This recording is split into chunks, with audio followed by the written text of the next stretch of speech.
Hi YouTube, and welcome back to my channel, and welcome back to my 50th birthday retrospective. Today I will be talking about when I was 47, which I turned at the end of 2018 and into 2019, and so with yesterday's video I was talking about my beginning of my gender transition, going to the endocrinologist, getting on testosterone. And then in 2019 is when I started to have some surgery. Now, I've only had one surgery that was considered or would be considered a gender affirming surgery, possibly two. But I ended up with 5 surgeries in 2019. Well, one was at the end of 2018, but it was after my birthday, so still falls within the range of me being 47. The first surgery that I had in this time period was thyroid surgery. So when I went to see the endocrinologist in 2018, one of the things that he did was give me a comprehensive exam, and he specializes, besides also having, he's the only endocrinologist where I live that has trans patients, both male and female trans patients, and but he also specializes in thyroid conditions and that kind of thing. And so one of the things he noticed when he was giving me exam is he was like, feeling around my neck and things, and he felt what felt like a nodule or a lump on my thyroid. So he was like, okay, let's get this checked out, make sure it's okay. And I went through and had I had an ultrasound, and the ultrasound was suspicious enough to lead to a biopsy, which was suspicious enough to lead to a further analysis. I mean, it was more expensive. It was a more expensive test that my insurance didn't cover, but the company that provided the analysis gave me a break based on my income, and so I ultimately ended up not having to pay for it, which is great. And with each one, it was like, well, it looks like there's like maybe a 15% chance. Oh no, it looks like there's a 30% chance. Oh no, it looks like there's a 50% chance of cancer. Basically, was the worry, and so it was like every test looked more and more suspicious, and so they were like, all right, let's go ahead and just have the surgery. And the plan was to take out half, and then and then do a full analysis of it right there and then. And if that turned out to be benign, then they'd leave the rest of the thyroid alone, and if it was cancer, then they'd take the whole thyroid out and just put me on medication for the rest of my life. But it turned out to be benign, so it was fine. It's better to know than to take the risk of it ultimately being cancer. And I have enough cancer in my family. My uncle has survived 3 different types of cancer now. My grandmother died of cancer. Her mother died of cancer. My mom had some precancerous polyps that was like everyone in my family has had some form of cancer almost. And so I was like, okay, I'm not going to take the risk. So took the half of the thyroid out.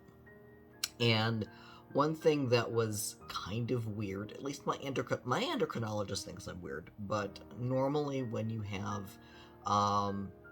even part of your thyroid removed, it changes the levels of the TH4 and the TSH, whatever the thyroid levels are in your body, to the point where you need to go on medication. But he wasn't going to just throw medication at me, so he was like, no. So they waited 6 weeks until after the surgery to take my blood levels and compared it, because I also had blood tests before the surgery and then 6 weeks after, and then kind of did a comparison and look where my levels were, to try and determine what dosage to get me on I forget what the synthetic thyroid stuff is called, but anyway.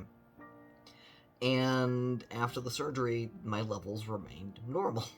He's like, well, maybe it's taking your body a little bit more time to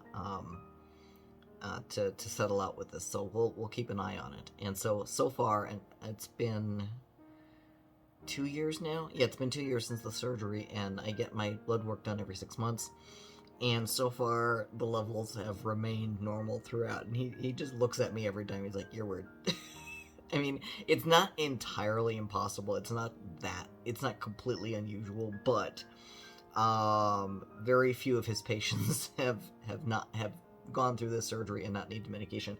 In fact, I remember my aunt, she had the exact same surgery I did a year before me, and she struggled because her thyroid levels after the surgery like plummeted to nothing, and it took them 2 or 3 years, I think, to get her to the right dosage of medication where she felt good. So I know it's a struggle for a lot of people, and so far I've been fine. So I'm, and it's always the weird thing for me is because I've been struggling with my weight for decades now. I mean, I'm not like really large, but I am overweight, and I know this, and I could stand to lose about 30 pounds, which would help with some other health issues I've got going on, and my weight is stuck. It just won't go down, and anytime I try to see a new doctor about it, the first thing they want to do is check the thyroid, and every time, even before I had the thyroid surgery, that's always that's the go-to, and whenever I mention it online, the first thing people say, well, have you had your thyroid checked? Yes. I have had my thyroid checked so many times now in the last 20-30 years. It's getting to the point where, like, no, it's not. I almost preface whenever I post something online now that it's not my thyroid, trust me. Are you sure? Yes. Do you want to see my medical records? Like, seriously. Okay, so thyroid was the first thing that I had to deal with, and then the next thing that happened, being on testosterone, I developed fibroids on my uterus. Now, with that being said, one of the things I actually did a lot of research because I ended up writing an article online about this, and for AFAB people like myself, and that's assigned female at birth, when going into menopause, testosterone levels can increase when the estrogen goes away. And so there's a certain percentage of people who are born AFAB who go into menopause who end up with higher testosterone that get fibroids and end up having to need a hysterectomy for it even after menopause. And that's actually one of the things that they don't tell you about. Apparently it's not that commonly known. It's I don't know.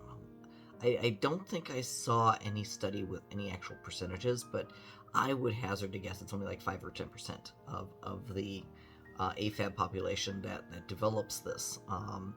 And so but it is a risk for transgender men who go on testosterone and therefore increasing their testosterone levels, that they can develop fibroids.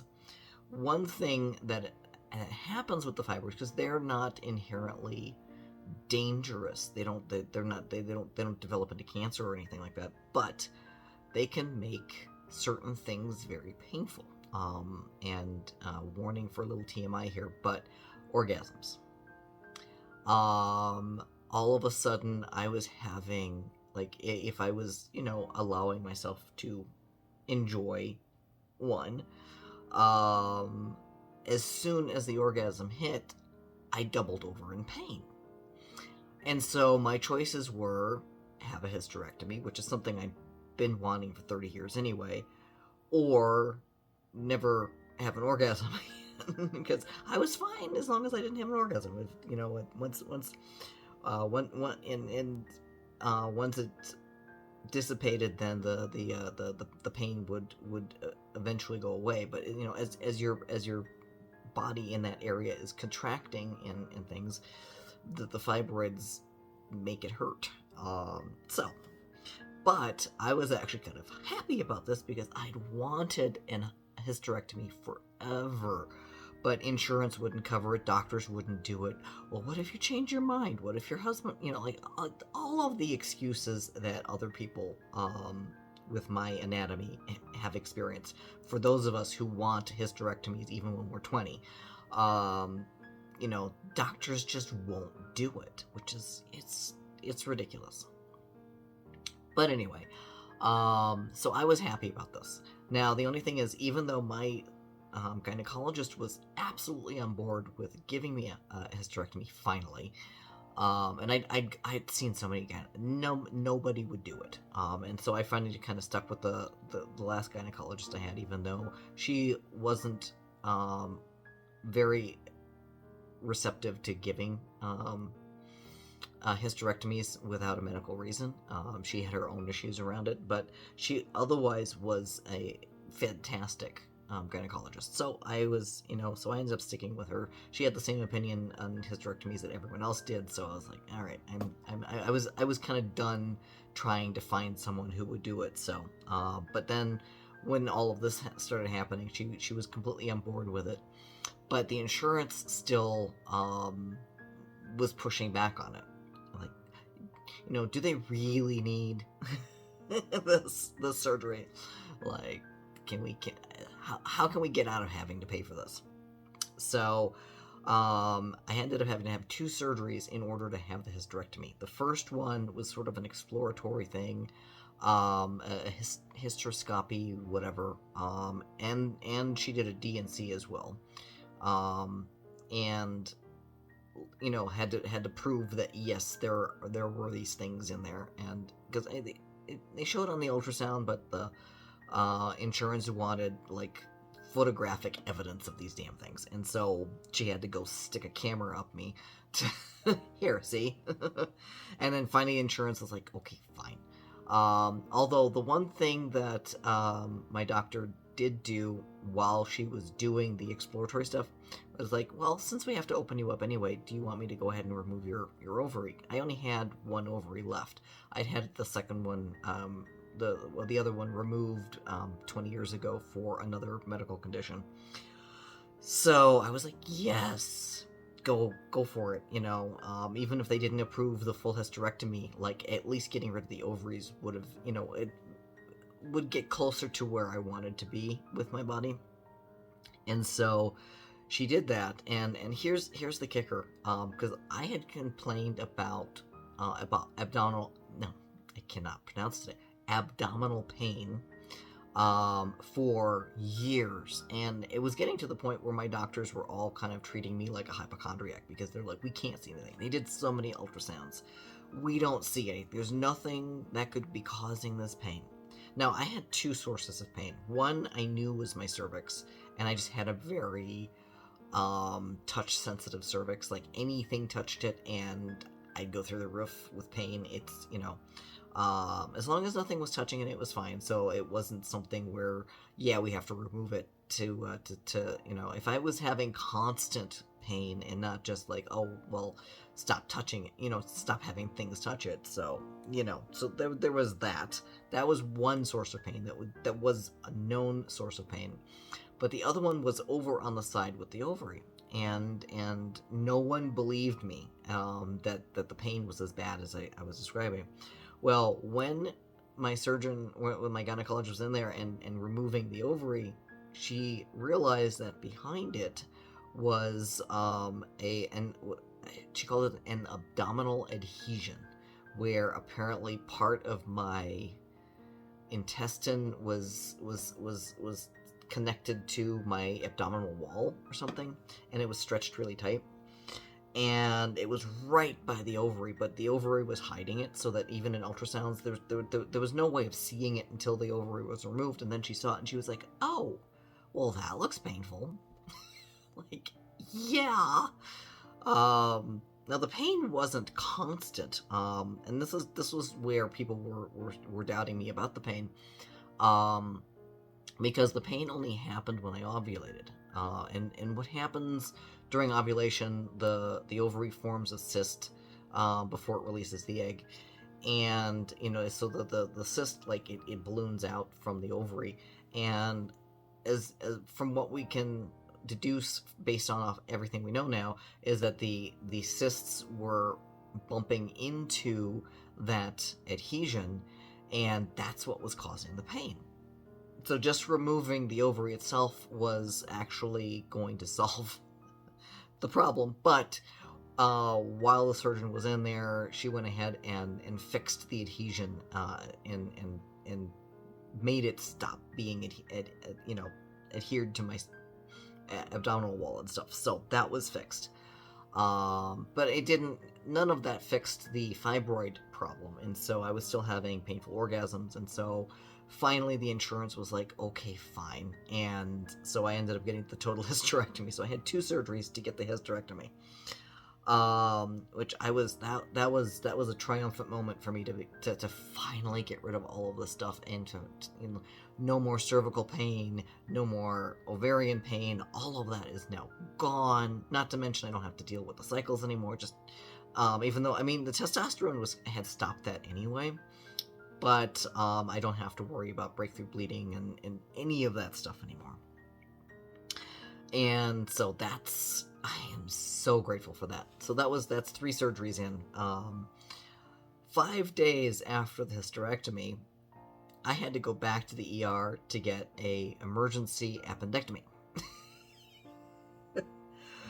So this was how my 2019 was going. Wasn't expecting to have to deal with thyroid surgery, and that happened. Wasn't expecting to need 2 surgeries for hysterectomy. And then the appendectomy. I actually went to the ER because they had told me with my instructions after the hysterectomy, it was like, okay, if you're running a fever, if you're having really bad constipation, whatever, just come back to the hospital and let us check you out. And it started off with really bad constipation, even though I was doing all the things you're supposed to do after surgery to reduce the chance of constipation, but it was bad. It was bad, and it started to get painful. But then I was also running a fever, and the fever wasn't going down. Taking Tylenol wasn't bringing it down. And so finally, around 7 or 8 in the evening, 5 days later, I was like, okay, this is not good. And my fever kept going up and up, and I was like, okay. So ended up getting a taxi or an Uber or a Lyft or something. My roommate at the time, he came with me, and because he couldn't drive and I couldn't drive, and so we ended up having to call for a ride. I didn't want to do the ambulance because I didn't want to, the U.S. insurance companies, ambulances. I wasn't about to shell out, who knows how much money for an ambulance ride to the hospital. I didn't feel like I was dying, so I was like, all right, we'll just, call for a ride share and do that instead. Ended up in the ER, and even when, because I told them, look, I just had the hysterectomy, here's my symptoms, and they actually thought I was having complications from the surgery, which was my first thinking. And then after they ran some tests and stuff, and the doctor came in, and well, you wouldn't believe what we found. Surprise. And because ultimately it was so late at night when I came in, so by the time they did all the testing and everything else, it was like 10:30 by the time I was in the operating room, and midnight by the time I came out of recovery. And so I actually spent the night at the hospital. This is the only surgery I've had to spend the night at the hospital for since the one I had 20 years ago. All of the other surgeries I've had were outpatient, including my top surgery, which is the last one that I had. They do a lot of surgeries outpatient these days, which blows my mind. But the just coming out of recovery is so much better than it was 20 years ago. It leaps and bounds different from my original experience. So they've really come a long way with surgery and recovery and everything else.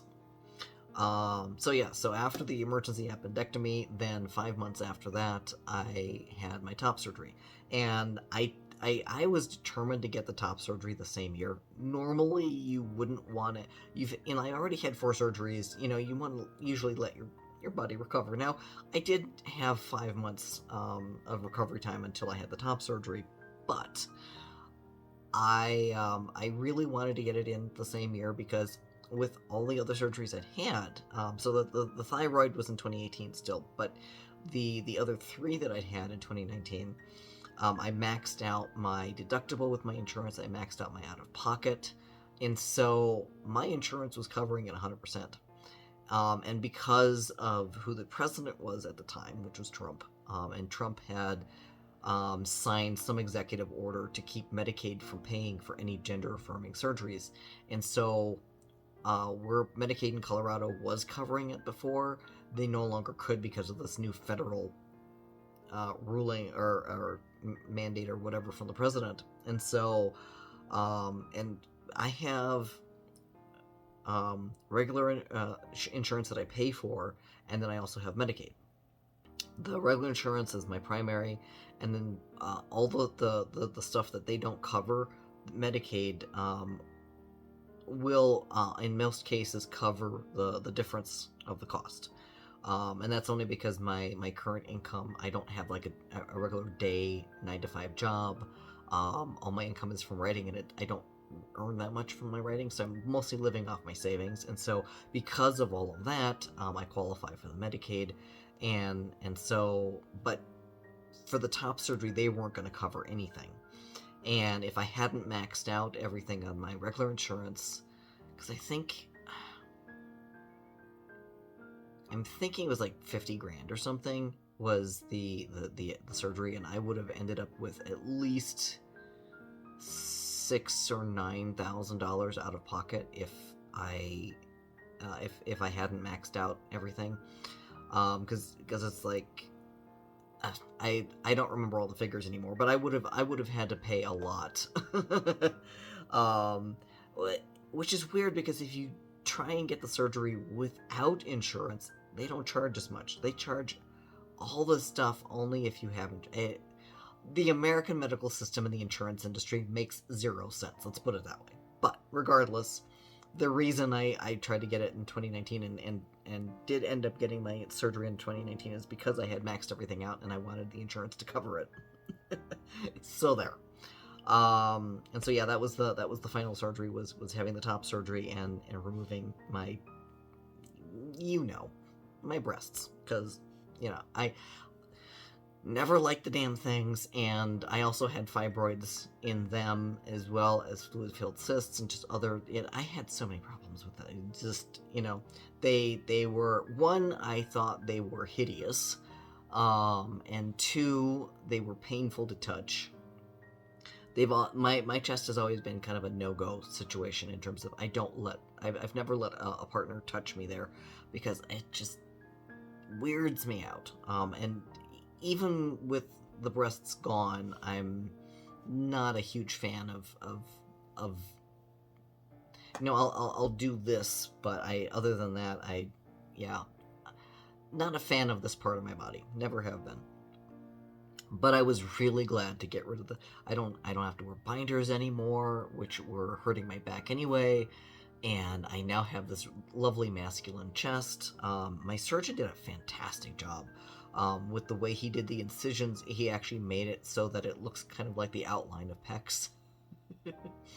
And everything. It's just, it looks fantastic, and I heal really well. As you can see, this is my thyroid scar.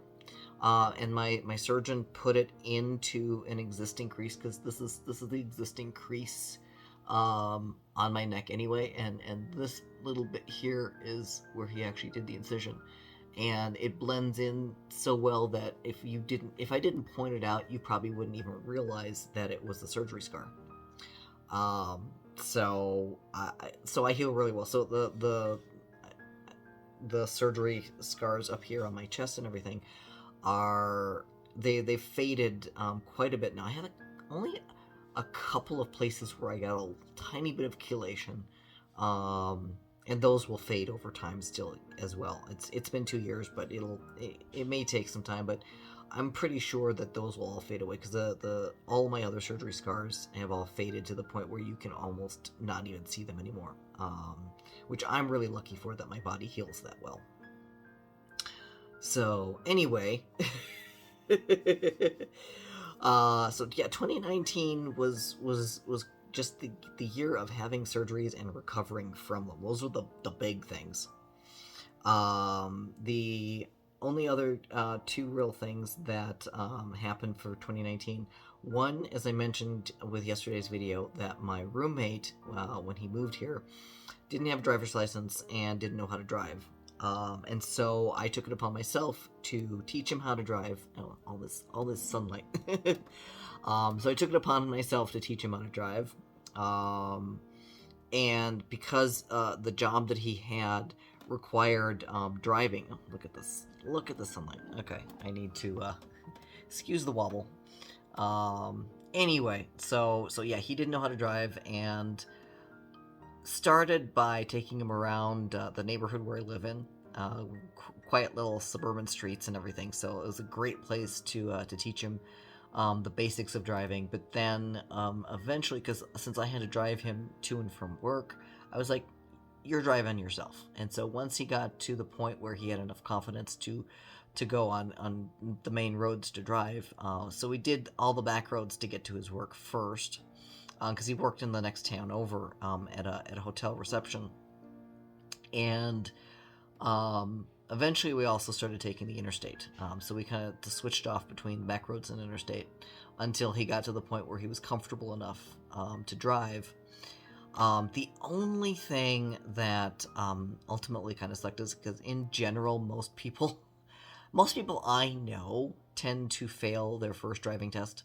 And I almost wonder if they don't just deliberately, no matter how good you are, make you fail your first driving test to kind of keep you from getting too cocky and everything, and then pass you at the second, because that's what happened to me. Is my first driving test, I did fine and I failed anyway, and I'm pretty sure he did fine too and stuff, but he failed the driving test, and it was just before my final surgery, and I couldn't drive him to work. He couldn't get himself to work. There's literally no public transportation between here and where he worked. The closest he could get would be within like 5 miles, and then hike 5 miles to get to him. Yeah, it was an untenable situation, and so I kind of felt really bad because he ended up losing his job because he couldn't get to work. And but he was here to help take care of me while I had my surgery and stuff. So you know, it worked in my favor, but it did not work in his. But I felt bad. Thankfully, he was able to find another job. And then, well, one of the things is we worked, once I was recovered, worked on getting him ready for a second driving test. And he passed that one with flying colors, got his driver's license, and got another job, was able to buy a car, and now has means and ways of getting around without needing me to chauffeur him anywhere, which is great. Eventually did find his own place and moved out too, but that's for the next video. So yeah, driver's education was and I was doing this. I mean, I was recovering from surgery, but I was just sitting in the car. So thankfully, it wasn't something where it didn't impact me from surgery recovery standpoint very much. And the other big accomplishment that happened in 2019 for me is that I published my second novel, which was kind of exciting. So 2018, my first novel, which was, I was so happy with that accomplishment. And the fact that I was able to do it a second time made me ridiculously happy. So I ended up with, one novel a year. I write them during NaNoWriMo, and then I edit the crap out of them, and then so it takes me about 6 to 8 months to edit them, and I have this whole process, but I can go into detail on that on another video. But yes, so that was my 2019, and what life was like for me when I was 47 was dealing with all of that. But thankfully I have no more surgeries planned or scheduled, or unless something goes catastrophically wrong with my body, I'm hoping to never need another surgery again. So we'll see. Okay, thank you so much for sticking with me. If you're still watching, please give my videos a thumbs up and comment, talk to me. I love interacting with my viewers. And until tomorrow's video, take care. Bye.